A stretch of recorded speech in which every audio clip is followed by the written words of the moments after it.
بسم الله الرحمن الرحيم والصلاة والسلام على أشرف المرسلين. Salam alaikum. Bonjour tout le monde. Aujourd'hui, on va voir ensemble la partie numéro 6, toujours avec chapitre numéro 1, les variables aléatoires. Nous sommes arrivés au système à deux variables aléatoires dans la vidéo précédente. Aujourd'hui, on va entamer ensemble les moments et les statistiques conditionnelles. Et on va commencer par les moments conjoints. Si vous avez deux variables aléatoires x, y et une fonction g de x, y, on trouve la variable aléatoire z qui est égale à g de x, y. La moyenne de la variable aléatoire z est donnée par l'espérance de z égale à l'intégrale de moins l'infini à plus l'infini de z par la fonction de densité de probabilité de z dz. Quel est le théorème? Donc, l'espérance de g en fonction de x, y, ça sera tout simplement un calcul d'intégrale double de moins l'infini à plus l'infini de la fonction g de x, y par la densité de probabilité conjointe x, y dx, dy. Si vous avez des variables aléatoires dans deux types discrets peuvent prendre les valeurs x et y avec les probabilités p et k, alors on obtient dans ce cas l'espérance de g x, y égale double somme sur i, double somme, la deuxième somme sur k de g x et y à part la fonction de probabilité p et k. Pour la linéarité, nous avons une espérance de la somme de AK, GK, XY égale une somme sur AK, l'espérance de GK, XY. En général, l'espérance d'un produit XY, il est différent de produits de différents. L'espérance de X par l'espérance de Y. On passe à la covariance. Donc, vous avez la covariance non TC au CXY de deux variables aléatoires, XY, et par définition, C de XY égale l'espérance de X moins mu de X par Y moins mu de Y. Donc, est égal l'espérance de XY moins le produit de deux espérances, espérance de X par espérance de Y. Sachant qu'on va remplacer mu de X, c'est l'espérance de Y, et mu de Y égale l'espérance de Y. Comment on peut calculer le coefficient de corrélation? Le coefficient de corrélation noté R ou bien R, x, y de deux variables aléatoires VA, x, y est donné par R, x, y est égal C, x, y par sigma x, sigma y. On montre que le module de coefficient de corrélation R, x, y doit être inférieur ou égal à 1. Dans ce cas, on aura le coefficient C XY doit être inférieur à sigma X par sigma Y. Maintenant, les variables aléatoires X, Y et X moins mu de X et Y moins la valeur moyenne de Y ont les mêmes covariances et les mêmes coefficients de corrélation. On peut dire que deux variables aléatoires sont dites non corrélées si leur covariance est nulle. Donc, on aura C de XY égale à 0. Dans ce cas, on aura l'espérance de XY égale l'espérance de X par l'espérance de Y. On passe maintenant à l'orthogonalité. Donc, vous avez deux variables aléatoires sans dites orthogonales. C'est l'espérance du produit XY égale à 0. Nous avons une remarque. Si vous avez x, y sont non corrélés, dans ce cas, x moins mu de x et y moins mu de y sont orthogonales. Si vous avez x, y sont non corrélés et mu de x égale à 0 ou mu de y égale à 0, dans ce cas, nous avons x, y sont orthogonales. On passe à un théorème. Maintenant, si vous avez deux variables aléatoires sans indépendance, c'est-à-dire que la fonction de densité de probabilité fxy égale au produit de f de x par f de y, alors elles sont non corrélées.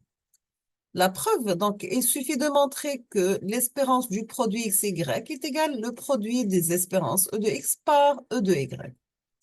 Nous avons que l'espérance du produit xy égale à l'intégrale double de moins l'infini à plus l'infini de xy par la fonction de densité f de x par f de y dxy. On peut séparer les intégrales, c'est-à-dire on aura l'intégrale de moins l'infini à plus l'infini de x par la fonction densité de probabilité de x dx par l'intégrale de moins l'infini à plus l'infini de y par la fonction de répartition de y dy. On aura, c'est le produit de e de x par e de y. Maintenant, si les variables aléatoires x, y sont indépendantes, on aura que les variables aléatoires g de x et h de y sont aussi indépendantes. C'est-à-dire que l'espérance du produit g de x par h de y égale l'espérance de g de x par l'espérance de hy.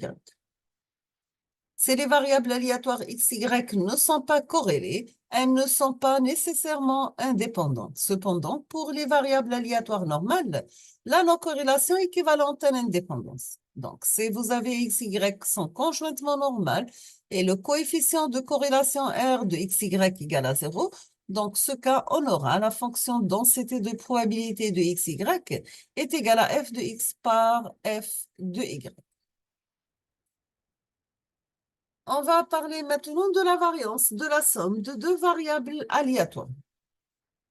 Si vous avez z égale à x plus y, dans ce cas, la moyenne de z égale la moyenne de x plus la moyenne de y.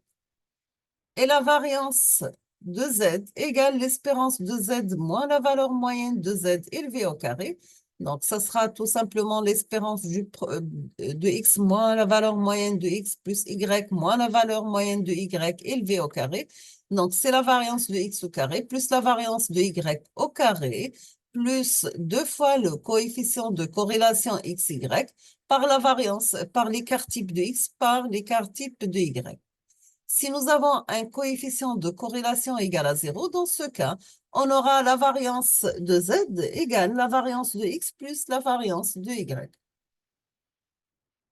Si deux variables aléatoires sont non corrélées, alors la variance de leur somme est égale à la somme de leurs variances. Ceci est aussi valable si vous avez x et y sont indépendants.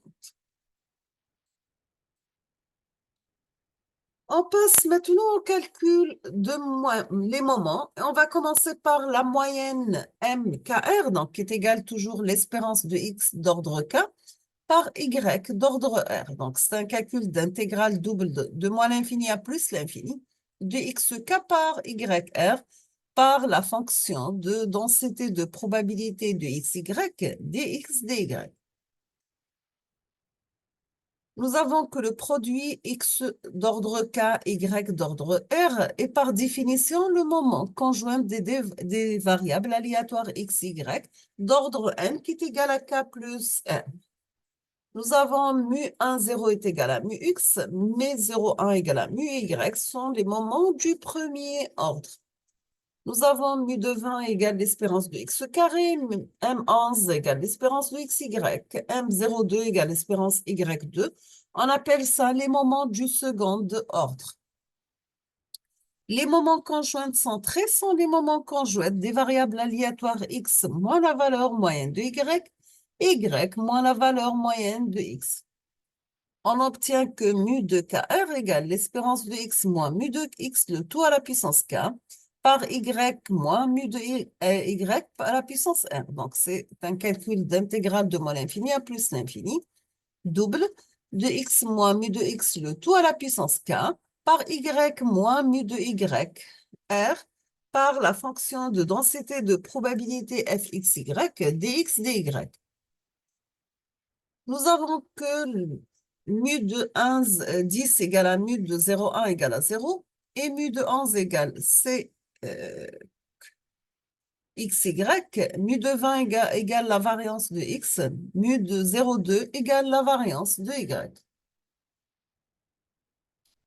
Et les moments absolus et généralisés sont définis de manière similaire, bien sûr.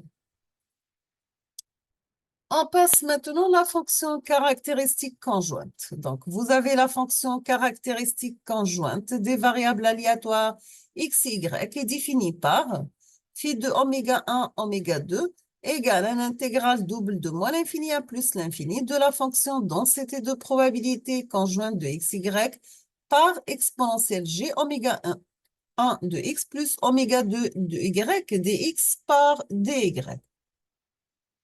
La fonction densité de probabilité conjointe est liée à la fonction caractéristique conjointe par La fonction densité de probabilité conjointe égale à l'intégrale double de la fonction caractéristique oméga 1, oméga 2 conjointe, exponentielle moins g oméga 1 x plus oméga 2 y, d oméga 1 d oméga 2.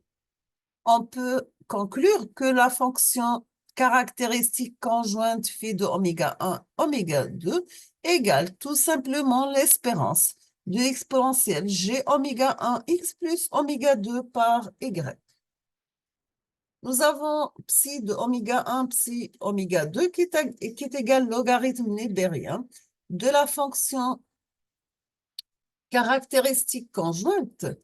Donc, c'est la seconde fonction caractéristique conjointe de x et y. Si on veut définir maintenant les fonctions caractéristiques marginales, phi de x oméga égale l'espérance de exponentielle g oméga x et phi de y oméga égale l'espérance de exponentielle g oméga y. Donc, peuvent être exprimées en fonction de leur fonction caractéristique conjointe, phi de oméga 1 et phi de oméga 2.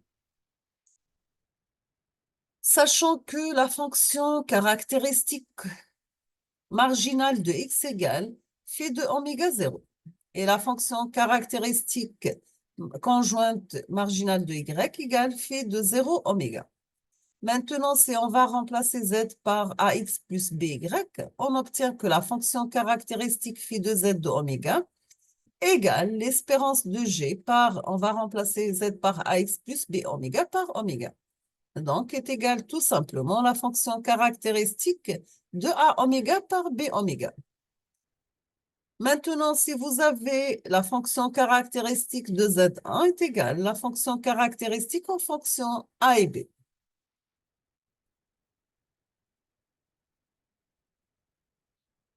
On va s'arrêter ici, on termine la suite dans la prochaine vidéo, Inch'Allah. Merci beaucoup pour votre attention.